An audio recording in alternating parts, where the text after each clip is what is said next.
In today's video, I'm going to teach you how to create website with Google AI Studio.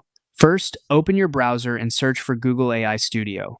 Once the search results appear, click on Google AI Studio to open the platform.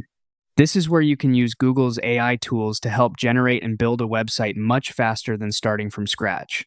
After the site loads, click on Start Building. This will take you into the workspace where you can begin creating your project. If this is your first time using the platform, take a second to look around so you're familiar with the layout before moving on.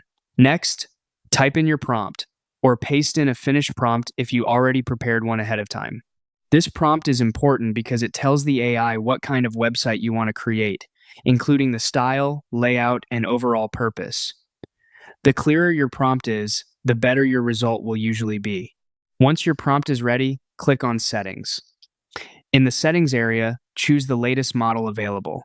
Using the latest model can help improve the quality of the website output and give you better results overall. After that, click on Framework. This lets you choose the technology the website will be built with. From the list of options, select Next.js. This framework is a popular choice for modern websites and gives you a strong foundation for a clean, responsive project. When everything is set up, click on Control to start the generation process, then wait while Google AI Studio creates the website for you. Depending on the complexity of your prompt, this may take a little time, so be patient and let it finish. Once the website has been generated, you can also edit it manually after it's done. That gives you a chance to fine-tune the design, adjust content, and make the final result match exactly what you want. And that's how to create a website with Google AI Studio.